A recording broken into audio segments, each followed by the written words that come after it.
Dragonard's painting, The Swing, is a revered work in the Wallace Collection, and it's one of the most representative works of art in the entire French 18th century.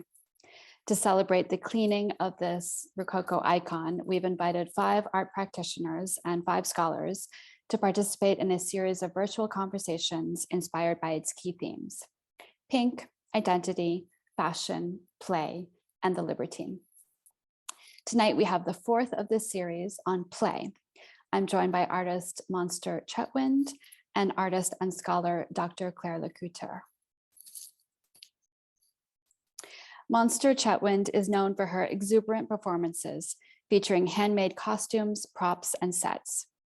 Chetwynd describes her work as impatiently made, often reusing cheap materials that are easy to process and use by the many performers she invites to participate, emphasizing the notion of collective development that informs much of this artist's work. I think we'll be hearing a little more about the piece on the left of my screen shortly, but first I'm going to introduce our second guest, who is Clair Le Couteur. Dr. Clair Le Couteur is a non-binary research artist, educator, and folk singer whose work explores voice and the fictive, the interaction of fictions and realities, particularly in relation to cultural heritage and museum practices. They perform regularly at theaters, music festivals, museums, and galleries with the live art folk music project Luna Trackers. They are a recipient of the British Music Collection LGBTQ+ Composers Award 2021. Congratulations, Claire. And welcome to both of you. It is such a pleasure to have you with us tonight as we discuss play and the swing, and play in Monster's work, and play in the entire 18th century, as it turns out. So to begin, we wanted to talk about play in relation to this painting because it's obviously a work about so many things, and we've been unpacking various layers of interpretation over the course of this talk series. And, it's a work that many scholars have considered from many different angles. But fundamentally, it's a painting that is an image of play because it shows at its very center one of the most popular of all children's toys, a swing. And that is the seat on which this lovely young lady is sitting. So what's she doing? What's it about? How is this work to do with play? That's what we're going to be discussing tonight. To begin, I wanted to give a very quick overview of play in the 18th century, because as it turns out, it's actually an incredibly pervasive form of iconography. Antecedents of Fragonard's work include Watteau, who was an artist who had a great deal of influence on him. This is probably one of Watteau's most famous images of swinging. And images of play, generally speaking, in the form of seesaws, as we'll see, blind man's buff, really kind of resonated throughout the French 18th century in the form of engravings. So reaching a more popular audience than just people who were purchasing paintings. And as it turns out, even, kind of made their way into guidebooks to do with gardens. So the image on my right is taken from a book about gardens because seesaws were suddenly incorporated as a kind of very standard form of garden art and something that people would do in their private gardens. Play also makes its way outside of the frontiers of France. Here are 2 paintings by the Spanish artist Goya, showing on the one hand a scene of blind man's buff, and on the other, these very elegantly dressed young women have formed this sort of makeshift trampoline and are hauling this straw mannequin into the air. And images of play make their way into the decorative arts. It's a very pervasive type of imagery. Ragnar himself painted images of swings on 2 other occasions beside the Wallace painting, one of them in the National Gallery of Art in Washington, D.C., and one in a private collection. And I think that the way in which he represents swinging is rather different than in the Wallace painting. So maybe we'll have an opportunity to come back to these 2 images and look at them over the course of this conversation. Our thinking about play and the way in which Fragonard uses play to get across certain ideas is really informed by an article by Jennifer Millam entitled Playful Constructions and Fragonard's Swinging Scenes, published in 2000. And I want to cite it specifically because it's been a very influential article for me. It's one that I shared early on with Monster and Claire. If anybody's interested and wants the references, do write to me. I highly recommend it. And I'm going to give a just very brief, hopefully not too simplified summary of what she talks about. Basically, Millam says that play, in the way in which it's represented in these pictures, is, shows these very kind of casually, rustically dressed individuals, but it's actually not at all a rustic form of, a rustic pastime. It's really an elite form of social engagement. She notes that a swing was set up at the Royal Chateau de Marly as early as 1691. And she relates the idea of swinging and, these sort of physical acts of play, such as seesawing, to a real sort of elite desire to project a notion of status, because they're presenting themselves in this very sort of graceful, mannered way to their counterparts. Ragnar made other images of play shown here from quite early on in his career. So these include Blind Man's Buff and an image of a seesaw. And here, I think what's interesting to kind of take on board is the fact that forms of play, like the swing, were extremely physical. These are forms of play that Millam calls vertiginous, and I think that they all share in common this idea of kind of a disorientation. There's a real desire to make whoever is playing basically dizzy and feel really kind of out of kilter. And she links this with a means of sort of self-expression that goes outside of the strictures of court etiquette, which were extremely, basically really sort of controlled the way in which people were living their lives. So engaging in these forms of play could be seen as a subversive activity, a way to sort of exert a level of control that they didn't otherwise have.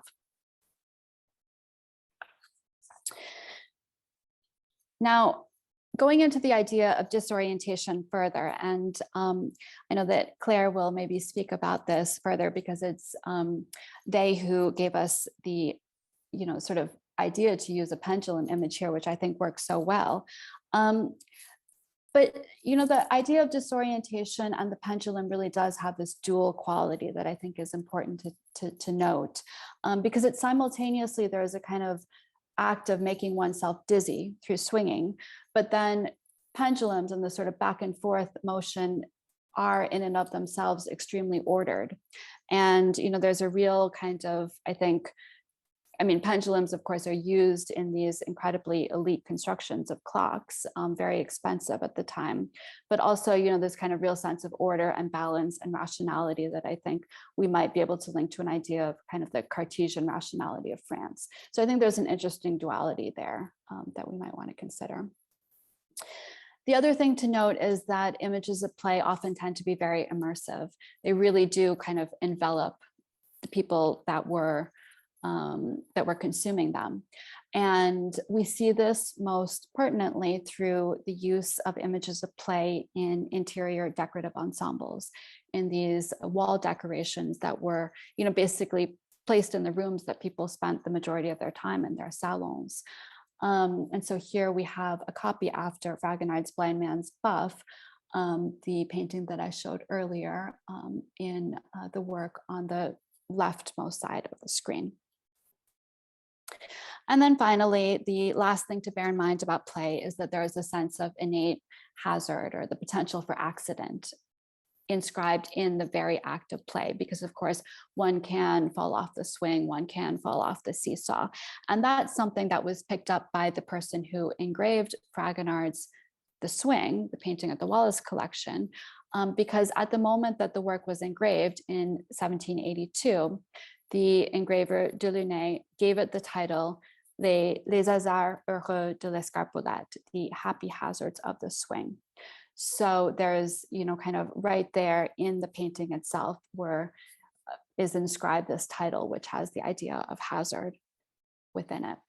And I think that there might be a link between this idea of hazard and these other images that really proliferated at this time period of children playing cards, and this sort of building of these transient structures that were these houses of cards. So that's what I have to say about play in the 18th century. And I think we will come back to the swing at various points in this talk and hear from both Claire and Monster about their interpretations of it. But let's turn to Monster now, and we have this wonderful image of her swinging. So Monster, what's this about? What's going on here? Hello, I just needed to, I'm happy to say, Claire, were you waiting to say a point before? Yes. Oh, yes, I'm sorry. I was going to say that I think something that we have to be careful of, we were talking about this, weren't we, Yuriko, in our meeting, about how now we have this idea of the decorative as being in some sense unmeaningful.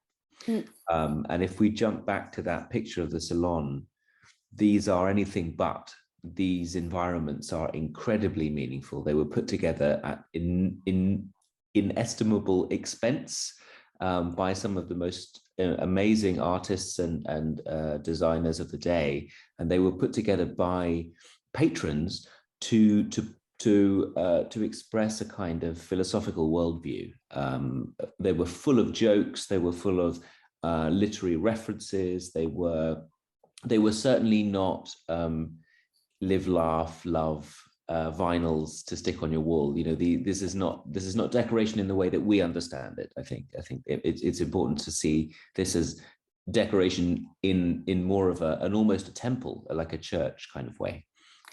Decoration in the sense that a picture of the Virgin Mary is decoration, as in it, so there's something deeper going on there. Absolutely. I'm so glad you said that. Thank you. It's yes, they are beautiful and they are expensive, but they are far from frivolous, these works. And this point about the kind of codes and layers of meaning that are inscribed into the very walls of these rooms, I think is a really important one for people to retain, because there is a real link between the 18th century and the idea of frivolity. And when we talk about play, it's important that people not get the wrong idea that play is frivolous, because that's really not what we're saying. Absolutely. And I think there's another thing here, which is that play as a theme is a rebellion, this thing, that the sense of a kind of authoritarian society where everything is codified, every motion, every flower you wear, every color you choose has the potential for quite dangerous consequences in some cases. We think of Marie Antoinette and her shepherdess dress and what the consequences of that historically. That this is not, there's nothing frivolous about play, that play is a rebellious, dramatic, anarchic thing to be described, to be aligning yourself with as an artist, as a consumer. It's there's a real sense of existential risk here, rather than a kind of jollity or sentiment. Yes, I absolutely agree with you. So going back to the image of Monster on the swing, because that actually, speaking of risk, that does look quite terrifying. Monster, how did you do this? If you can see, I am really smiling. I'm really happy. You're very brave. I can say where the context is a piece of work that I made in 2005, which was a walk, and it was from London to Dover in reference to David Copperfield's Charles Dickens' David Copperfield. And it was really interesting. It was like, I guess you can relate it to other kinds of walking holidays, like religious pilgrimages and this kind of thing. And we walked for, it must be 100 miles, but it was every day a certain section. And we did do various amazing parts of Kent and the Pilgrim's Way. It was fantastic. And at one point we found this swing that the do you say foliage? The trees and leaves became much more glossy and sumptuous and jungle-like when we got to more the coast, like near Folkestone. And I mean, really recognizably more Jurassic Park. And then we found this incredible swing that went out over a cliff. And I didn't hesitate, but I know personally I'm not a what if person. I don't think. And I immediately had a lot of fun on the swing. But it's true that the rope could have been rotten. I know why we put the image in was because it was irresistible to have this image of a swing in our talk. I can go back and be helpful perhaps and say a lot of the other images and a lot of the reason that we're talking together today or tonight, it's because I was using some of the images you've just really cleverly talked about, both of you, in a form of backdrops in the performances I was making. So sorry, you're going too quickly. We have to go back even. Okay. Please, but I'll go forward as well. But go back to the salon one was really interesting, really helpful, please. Yeah. And then we can go forward to the ones that I used. Perfect. But I was really interested in instinctively Boucher, and it came through working with the Scottish National Gallery in Edinburgh, and I was invited to work with their collection and to make some almost the same as my performances, like make big collage backdrops, and then I do action in front. And so I really was drawn to some images quite naively, without research, and afterwards through talking to both of you and to other people who are more I don't know, art historically trained and know some of the context of the work, I realized that they're actually not designed to be not looked at, but designed to be an environment rather than a painting. That's the word, isn't it? It was really interesting to come across that. I'm not giving myself like too many pats on the back, but what I didn't know through research, I made the decision instinctively. So I wanted to use some of these images and to put my art objects on top of them, and now we can go forwards to the panels. And that's the point. I think I can stop for a bit, and not that one, this one, yes, exactly, or some of these, any of these. These ones, yeah. These are absolutely incredible. So just to quickly give everybody this sort of, here's a glimpse of the paintings, all of which are at the Wallace Collection. And then here in Monster's pieces, which I think are just phenomenal. And this is actually how we met. So what a perfect way to begin. Because I was so interested when Monster reached out to talk about the possibility of using the paintings or using high-res images of the paintings in her works. I was just so interested by the way in which she talked about this idea of kind of layering, and then the sort of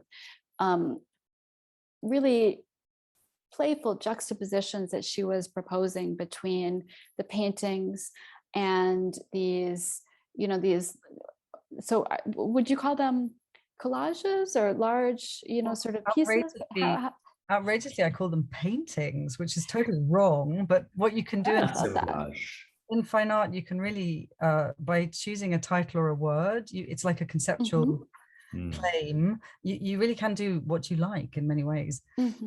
But I was going to say something maybe interesting, is that I read in the amazing, I love the article by Jennifer Millam, am I pronouncing that correctly? I really enjoyed many of the points, but one of them was this gorgeous idea that within the Fragonard painting, there's a, obviously, and I know you both will be nodding a lot when I say this, that there's a lot of sort of signifiers and signs and codes that people of a certain era would recognize, and often that would almost make the painting dismissible and packageable quickly because you could read the codes and then move on. But with Fragonard's swing in this essay, it says that there's also ambiguity, which allows the audience looking at the painting to be able to still be sort of enacting with it. And those are a lot of the ideas that I was playing with putting the object on top of the painting, the backdrop, and making it a painting, because I'm really interested in, how do I say this, like trying to make the 2D surface more engaging, and trying to make, every painter would say that. But I was really excited when I read some of the art historical comments about the Fragonard painting, because they feel current still. Oh, well, I'm That's music to my ears. So how did you pick the paintings that you wanted to work on or think about, Monster? Were there specific, I'm so interested when I see this, with my sort of curatorial hat on, of course, I'm looking at a portrait of Madame de Pompadour that you've chosen to sort of embellish. And so for me, I find that really interesting because, of course, I think about her as, the king's mistress and this major figure who in the art world in the 18th century was really sort of responsible for the rise and fall of careers and, had a tremendous influence over the visual arts in her own time. And so, I find that kind of, it's quite funny that you've chosen to sort of play with her and, engage with her in this way. It's interesting. I wanted to also work with Madame de Stael, the brilliant, how do we say, the influencer of her time. But I oddly wasn't, the images of her were not playful enough. It's so stressful to realize that when you're trying to be playful and wanting to use a certain information because of the, how do I say it, the ideas and the politics behind it, but actually I could not get it to work. But the Fragonard and the Boucher really amazingly work. And there is a little bit, to me anyway, I would say, but there's a little bit to do with the actual lanternfly and the creature that I made the, how do you say, puppet of, that it's, for me, could be seen as very ugly, but also could be seen as incredibly flamboyant in its own right. But also, I don't know how to say it. We should maybe also keep going. We've got so many images, so I don't know where to, yeah. So I'm going to just back up to this one, if that's okay, and then we go forward, or would you like to just keep moving? No, maybe just keep going forward for a little bit, yeah. Okay. So yeah, these are from a performance. Those were from a performance at Paris International, which I find is a very exciting, supposedly young art fair, alongside FIAC in Paris. And I was invited to do a performance, and it was called Where is God? And it was a little bit to do with the strain we have at the moment of who has leadership qualities and who would you give authority. And so it's very anarchic. And I was talking about I was whispering to the audience and all sorts of strange, interesting stories that I had in my head about this research. And I was nearly nude, I would say, but I had bat wings on and a mask. And there were some other colleagues with me. Is that chaotic enough? Maybe. Mentioning nudity. There are nudity. These are the original 3 that I made for the Scottish National Gallery. Okay. There's a peanut moth, which is extraordinary. It really does have a head like a shape of a peanut in its shell. And then there's a hawk moth, and then the lanternfly. Yeah. So yeah, that's actually another question I had for you. How anatomically correct are your puppets of insects? Say everything. Anatomically correct. I do. I mean, they don't have to be. They're gorgeous. I do just from biological pictures. I do. They are like, they're not made up. They are as much as I can try with my proportions and scale. Yeah. Maybe the word is that they're specific. That they're not necessarily. You're not concerned so much about accurate, but they're like, all of your work is very specific.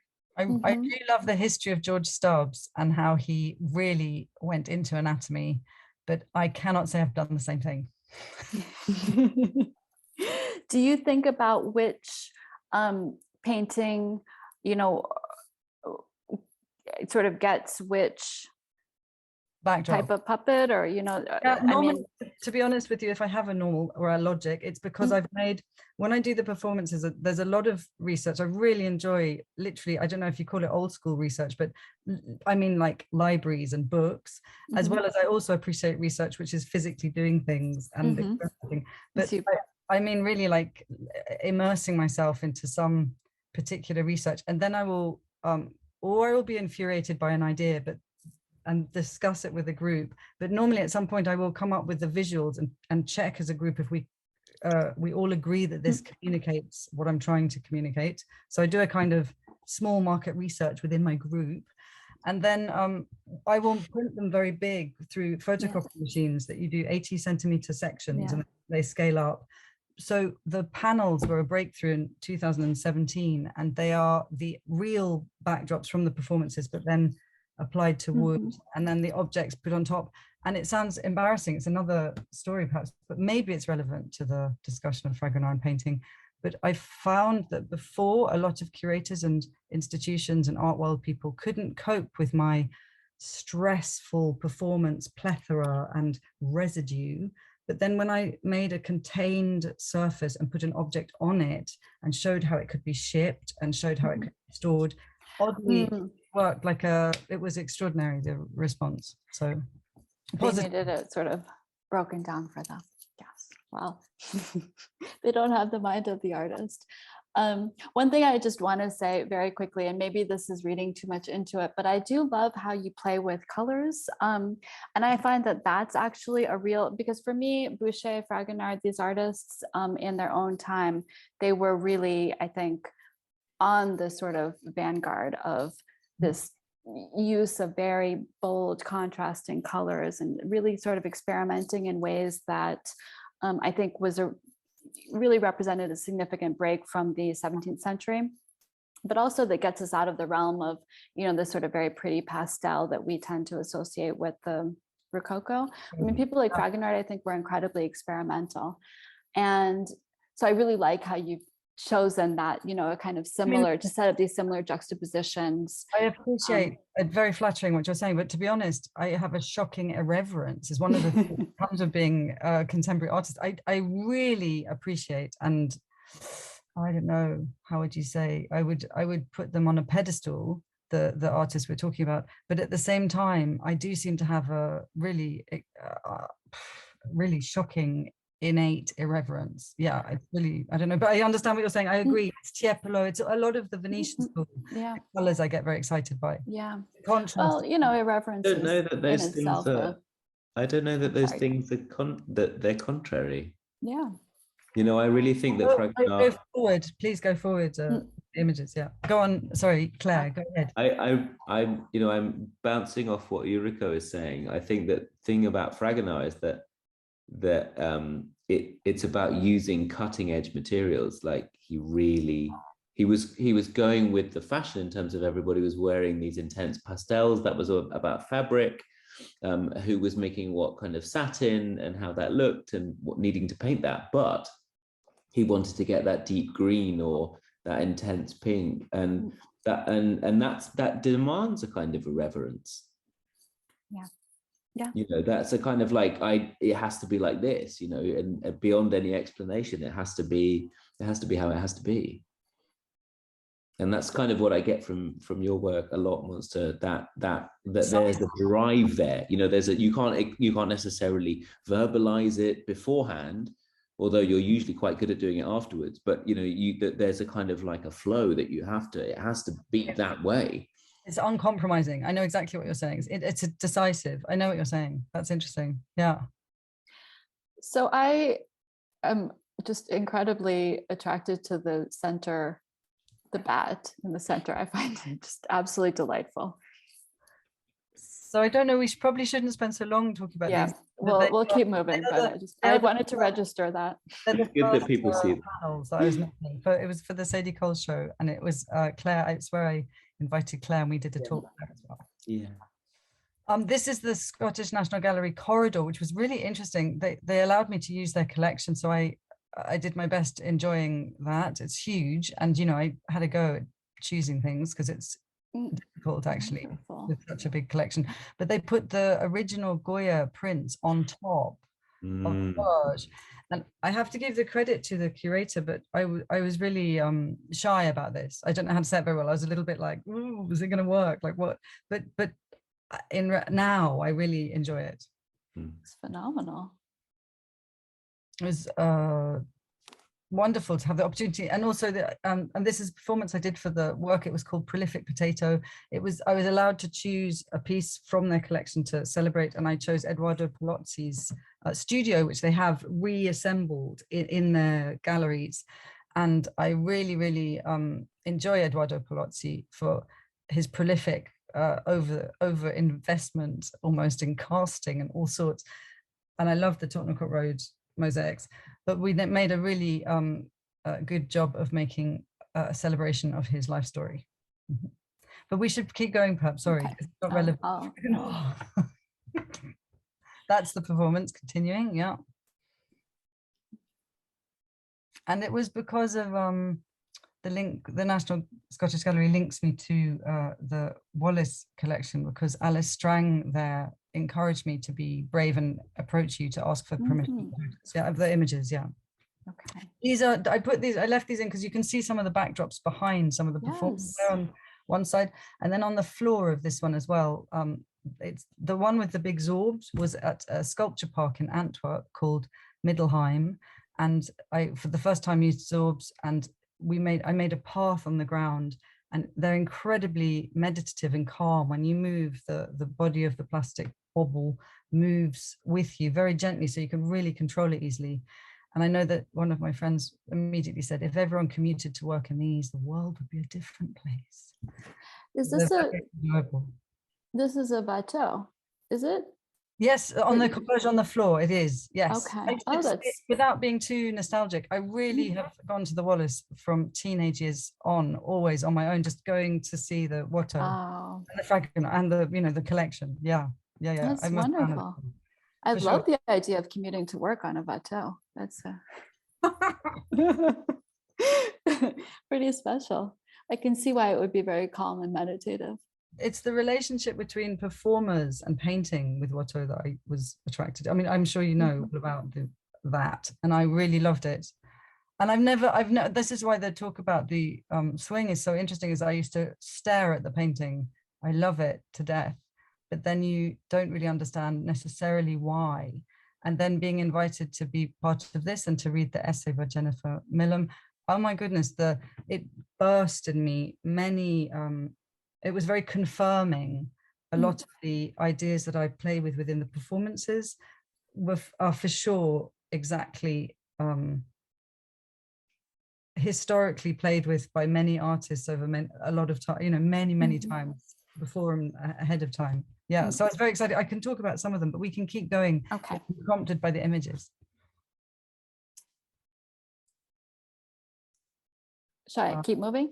Yes, totally. They're lovely performances that I'm very happy to talk about if anyone wants me to. This is incredible. This I put in because I wanted to. I wanted to talk about not brilliantly. I might not manage to talk brilliantly, but the thing I was so excited by in the essay by Jennifer Millam was the idea of the structures in the, is it 1700s and 1800s, mainly 1700s, I think, that were enabling people to lose control within a controlled setting and time, which are dizzying and bringing on disorientation. And I got really excited by that because that's exactly how I would say that I'm addressing the performances. I always talk about them like almost like a cult that has, you know, 20 minutes or 40 minutes of duration, and after that there's no strings attached. But while you're in the 20 minutes of time, you're volunteering to enter into a totally different space and platform. So how many performers do you have here in this, for this piece, Delirious? That would have to look back at the program, because I make programs that give a credit of everyone, but it must be like 10 or 12. But what I was going to say is that when I was invited for the Rome Cool House Pavilion at the Serpentine, I came across his book, Delirious New York, and I really loved the relationship between the architecture of Coney Island and the building of Manhattan and the influence of the architecture. And I know Claire knew what I was talking about when I was saying I loved this. And just simply I made this dinner, the image there of them all dressed as their buildings, the architects themselves. I really just wanted to celebrate that excitement, that dinner of the architects wearing costumes of their buildings. And so I made quite a excitingly disorientating and dizzyfying performance for the Serpentine, and it feels really relevant to the ideas within the Fragonard painting. We were having a great conversation, weren't we, Monster, briefly about 18th century France in some sense being being the root of Coney Island, that you could trace the aristocratic architecture of play through the funfair and the carnival, mixing with the carnival and becoming the amusement park. You know, obviously the amusement park and the zoological gardens and all of these things have their origin, their roots, let's say, in aristocratic entertainment, and then the democratization of that. You know, the kind of the pleasure parks of the 18 and 1900s. There's a really interesting link between Coney Island, I think, and that Fragonard painting. I love that idea. I remember going to the Blackpool pleasure gardens and being amazed that there's 1930s roller coasters running alongside 1980s roller coasters running alongside 2000, and you know, it was then 2018 or earlier. But it's so impressive that these different historical structures are treated with some dignity and the same kind of excitement. Like, I found that incredible. But it is a similar thing of just loving that maybe humans will always be designing and making these captured moments and abilities for people to have fun and let go. I was thinking a lot about play and in response to this, and thinking about the swing and the seesaw, and the exciting moment of those technologies being that sense of being dropped, but safely. And then walking along and seeing a parent doing that to a very small child. That there's that kind of, I mean, you have to hesitate to use the word universal, but I do feel like there's a kind of universal, that universal game with small children about the inbuilt stress response to being dropped, but knowing the scenario is safe, and that's what makes us laugh. That's what makes babies laugh, and then that's what makes us laugh too.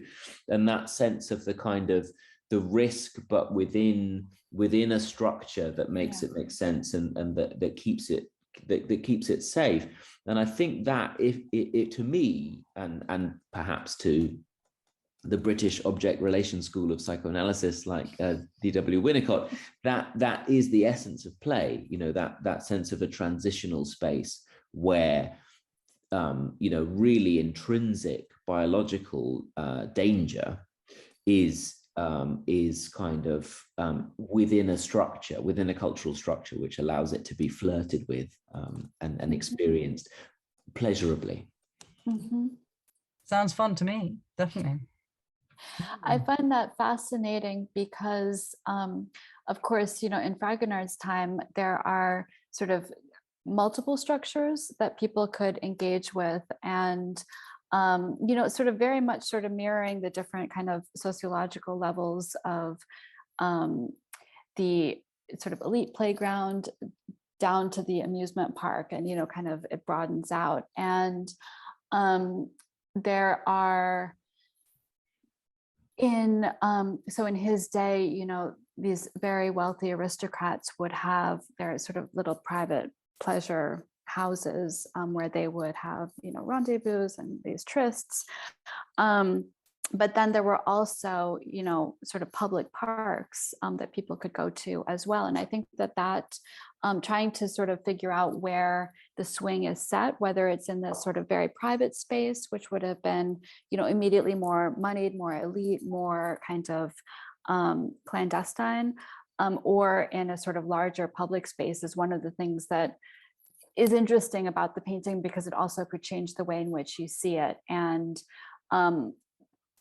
then by definition, how you understand the kind of play that's occurring, whether it's, you know, in this kind of, you know, if you see it as a sort of very popular playground, then I think it takes on a slightly different meaning. It seems a little more, maybe less fun. I don't know.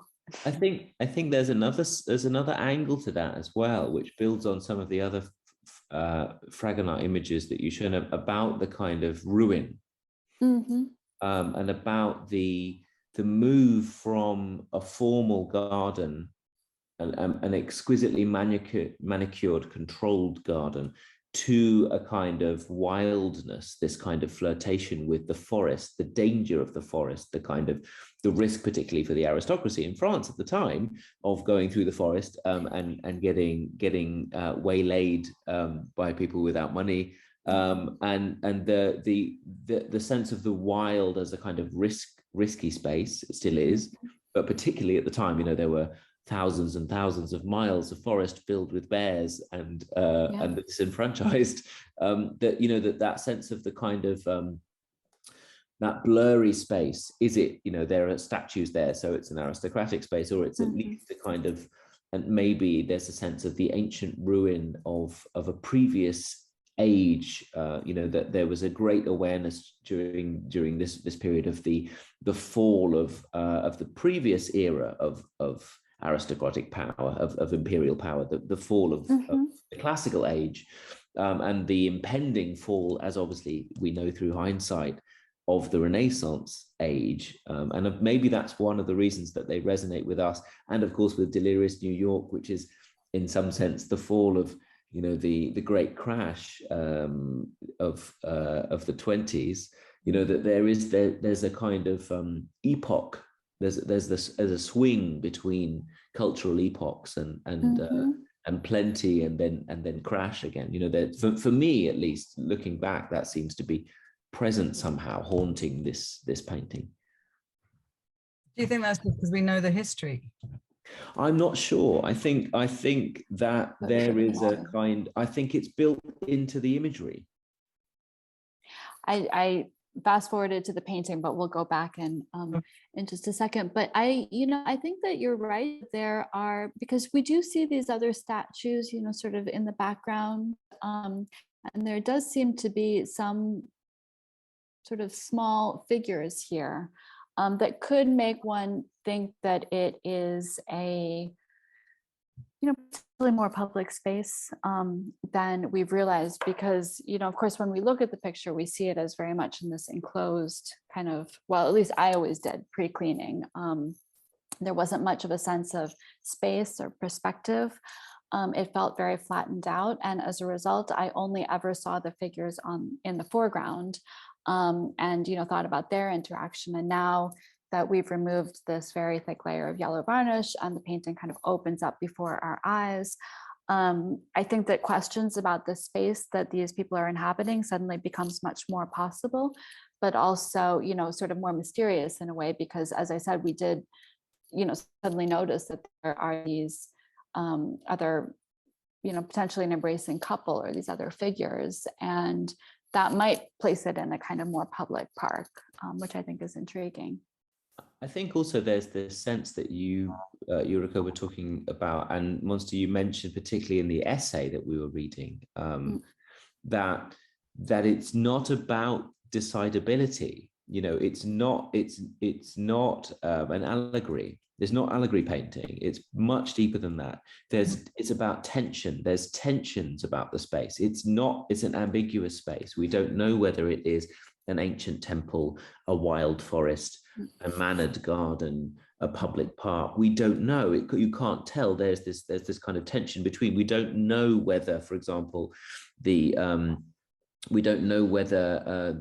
swinger has kicked off her shoe intentionally or whether it is a mistake. We don't know, but lots of the interpretations of the painting that I've read before cleaning, and I think this is really important, painted the fallen male figure, I think I'm using the word fallen intentionally, the fallen male figure in the foreground as some kind of peeping Tom hiding behind a bush, which is, I think, absolutely false. The swinger is looking directly into his eyes. She knows he's there. His hands are outstretched. He's not resting, actually. He's falling. To me at least, he's swooning even. His the whites around his eyes, he's absolutely surprised. Look at her face there. She knows just what she's doing. That he's attempted to stop her swinging so wildly, and she's kicked him over intentionally. I mean, at least that's my reading of the painting.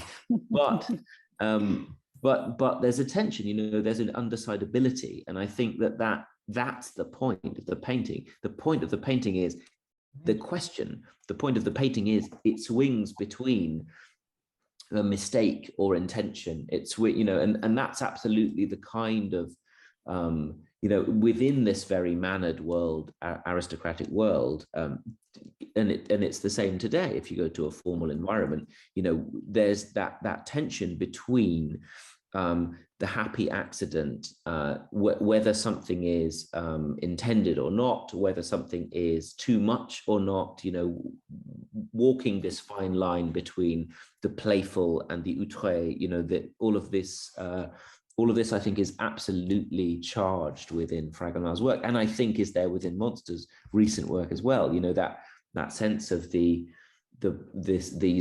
huge, beautiful yet terrifying yet playful creatures alighting on these works. You know, I can't help, Monster, but think that in some sense you are the lantern moth alighting on this work. Sorry, Yuriko, go forward to the Zorbs again, the ones that are in from Basel, because I think it's relevant to Claire's point. I wouldn't go to the panels, I'd go to these ones. Yeah, because this was really interesting to me when I was reading the essay, the ideas of something like a swing or a seesaw that would make you move differently, like it would actually properly transition how you could like defy gravity. Within the Zorbs, you can lie horizontally as if you're a floating, you know, how do I say it, magician's a victim lying, floating in the air, because of just the fact that it's a sort of semi-transparent structure. And then one of the other performers was very gymnastic and fun, and rolled from the outside on the outside of the Zorb until it was totally up high, which is 3 meters high, and then popped in the hole at the top. And there were so many physical, enchanting, strange discoveries from behaving with these things, like for an hour. We were there for hours, to be honest with you, 5 hours a day or 4 hours a day for sure, for a week. And I found it really disturbingly like a snap when I was reading the essay, because I'm not saying that people would be so surprised by sitting on a swing these days, or a slide or a seesaw. Everyone knows them so well. But oddly, the Zorbs were a kind of modern, phenomenal, kind of a playful way that I think those swings and seesaws would have been in their time. Does that make sense? Yeah, absolutely makes sense. And I think nobody's surprised by a swing until you start swinging on one, especially a high one. We think we know them, but you never know them. And as you say, it gives you a whole new body.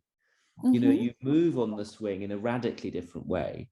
Your whole physiology is shifted by this thing, which is very simple, you know, in terms of what it's made of. But I think there's that sense as well with, you know, if we can jump back to the swinger herself, who I think is the star of the show with the painting, that it's the same with her dress. You know, we were talking about this before, weren't we, about the heavy, incredibly expensive drapery of this dress, and how weightless it becomes at the end of the swing. You know, at that moment of weightlessness, which is we were talking also about this idea of the physics of it, and the idea that the pendulum appears to hover, appears to stop for a minute, you know, for a moment at the extremes of its swing, and that being very mathematically important at the time.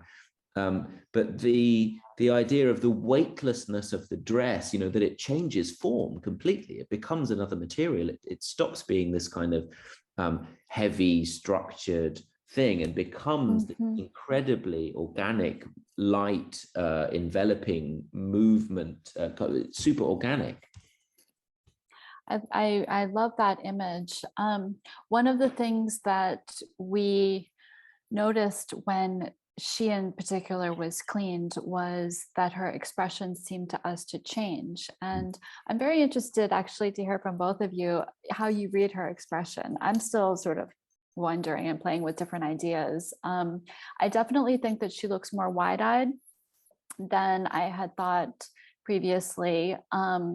And our painting conservator thought she looked very surprised, which I think, you know, I don't know. But I'm just wondering if we can make a link at all to this idea of, I mean, do we feel that she looks at all disoriented, given that what we've said about sort of, No, I don't feel she that knows exactly what she's doing. I don't feel like she looks wide-eyed or surprised. I think that she looks gleeful, triumphant, slightly vicious, utterly in control. Yeah. I think the fact that she's doing this is vital to the painting. Yeah. And I also agree with does that. link to, do you know, the beginning of Jennifer, what is it, Millam? That her essay actually starts on the premise that the inconstancy of women is an allegorical waste of time with this painting, and I agree with her. But I do feel that there is an intense, you know, that this is the since the Roman era international sign for the infidelity problem, you know, the problem that you might have not have complete control over your women. And I think that this is that she is super powerful in this. I don't think that she's surprised. I don't think that she's aghast. I think he is. I think his position is extremely vulnerable and surprised, and, you know, super in love. But I think that she is extremely powerful. I think that's my reading of her face. Is empowered. Can I really love what you said, Claire. I love it. Can I just join in, because I love the essay so much. But some of it was about the, how do I say this? Okay, so aristocrats were so sheltered and controlled within their every movement, as we discussed. But within the swing, you were allowed to be spontaneous and expressive. So it was as if you could, yes, be giddy, but you were knowing how to control the moment of giddiness, to be playful and totally ambitious within it. So you could by accident show your knickers, or you could by accident be rather gestural and becoming with your movements. I think this is exactly what the expression is in the painting. I think this accidentally on purpose thing, I think this is very much about, you know, and for me, there's a deeper, not meaning more, but just going further with it. You know, I think that that there's a reading about that in terms of Christianity, and the kind of overriding Catholic, the tensions at the time between the Catholic and Protestant, and all these kinds of things about whether, and this comes down to hazard, you know, about hazard, about chance and contingency, about how much space there is in God's plan for us to truly make decisions about for the accident to happen. Are we all railroaded through destiny to be exactly where the Creator tells us to be, with no real choice? Or is there a spirit of chaos within the world? You know, is there an unexpected? Does God really know what will happen? This, for me, is about is what the card playing is about. You know, studying chance. Do we know about, how do we deal with contingency? How do we deal with risk and statistics? And of course, the invention of the statistical is contemporary to this period. I was going to say, what date is that? That I feel like that opening up of away from a prefigured plan into the spaces of the unexpected, the unknown. What happens if we push it further? You know, what breaks? You know, and I think actually that's what we're finding now. You know, 2021 is really a very clear demonstration of what breaks if we push it further. I mean, everything, I think, but the sense of the accidental on purpose, the undecidable, the deniable, the risky, I think is really vital to this picture. Yeah. I'm going to open up to questions, because I see that this has been so fascinating and we only have 6 minutes left. So without further ado, I have a question for Monster. from Juliana, which is, some artists go through stages. Can you envision where you would like to move toward next? I love the distortion of the divine paintings you managed to bring into a new playful future. Thank you. Amazing. So big compliments was the question. Yes. Yeah, very difficult. If I was really to be naughty, I would say I would love to levitate. I'd love to have the gift of tongues. I mean, if I'm really allowed to progress, that's where I would like to go towards. I would absolutely like flying, gift of being able to speak in any language, this kind of thing, if it's all possible. I have another question for you, which is, your art has a rhythm like a metronome timed to the punk rock music scene. Do you see yourself as a rebel and nonconformist? Is this Claire or me or both? This is for both, I think. I know one film I saw in the last year that blew my mind. It's Born in Flames from the 80s, 1983, I think. And the soundtrack to that film, as well as everything in it, completely blew my mind. So I could just recommend that on one level. Claire? Yeah, I don't know. I think it's funny because I think both Monster and I, that we both work in a way that some people have described as really iconoclastic or rebellious, but I think both of us actually feel that we're deeply faithful to history and tradition. I think that we both feel that we're, I'm sorry for putting words into your mouth, Monster, but I think perfect. I think that we're both deeply passionate and committed to our sources, and really feel like we're trying to chime in with the original spirit of things rather than be. I can tell you how, when I discovered that was, I went to LA a long time ago. I was given a trip. No, I didn't pay for it. It was like through an opportunity. And I went quickly on my own by public transport, which is possible in LA. Everyone tells you it's not. But I went to the Museum of Jurassic Technology. And when I was there, I was so shocked. But I was so shocked because I realized that I have a deep yearning for the authority of truth, because the museum disregards and plays with truth, and I found it hard. So I know what you're saying. Yeah. You know, that's, as a curator who works on old master paintings and art, that I think, you know, often, especially for the 18th century, is often kind of subject to certain preconceived notions. Yes. You know, I really value how both of you are so kind of sensitive to the aesthetic and, you know, being a kind of motivations of the time period. And I love the way you both bring that into your work. And so I agree. I see you both as sort of definitely keeping up with the old masters and also really advocating for them in a way that I find just really moving. So thank you both. Now, one other question. So I have a comment for you both. This has been such a fascinating discussion. Monster, always love to hear you talk about your work. Thanks to the panel for your insights. Never grow up. It's a and then I have a question that is to both of you, which is, do you think something we grow out of and have to work at to keep? People naturally remain playful, or variations on that? That's a great question.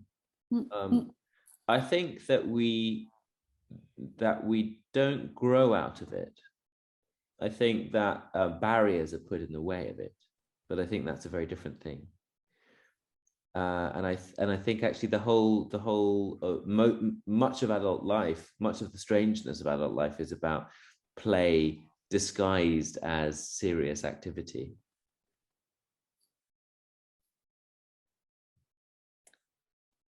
I think that's a great answer.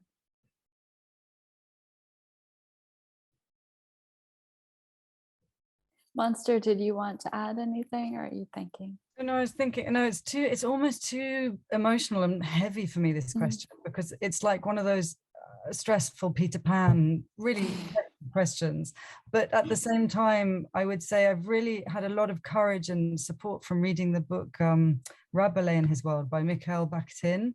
And in this book, and I always make people laugh by saying I've only read the introduction and the back of the book, by the way, so don't feel intimidated. You can just read the back of the book, I don't mind.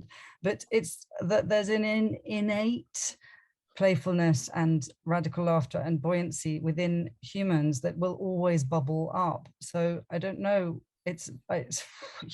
we need another talk. Yeah, we need absolutely.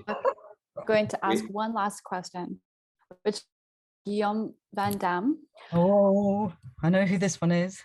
Just an observation. I love this talk, and I can see links between Fragonard and another reference for Monster, Le Saut dans le vide, the leap into the void from 1960. This idea of weightlessness that you spoke about and this total possibility. I think that's fascinating. Do you see other links to moments in modern or contemporary art history? Wild, Guillaume. You have a job, definitely. You've got an institution to run. So that is wonderful. The Yves Klein. I researched Yves Klein. I do find him incredible, whether it's the amphetamines or the judo or just everything. I would say that there must be many, and let's just keep planning talk panels is all I could say. Yes, but Claire. I think there's a link. I can now not remember the title of the work. It was by Ilya and Emilia Kabakov, of the man who catapulted himself through the ceiling of his room. You know that installation? I know the title. It's a chair on springs in a kind of faux Soviet era apartment surrounded by communist realism posters. It's like a minimal economy piece with a huge imagination. It's epic, and yeah, I think we could do a whole book on that for sure. This has been fascinating, both of you, and look at all the ground we covered from Fragonard to Yves Klein. I think this has been absolutely eye-opening for me. I hope that our audience has enjoyed it. Do check back soon. This talk will be posted to our YouTube channel in short order. And everyone, please join me in thanking Monster and Claire for their wonderful participation tonight. It's been such a pleasure. Thank you both. Pleasure. Have a good evening, all. Thank you.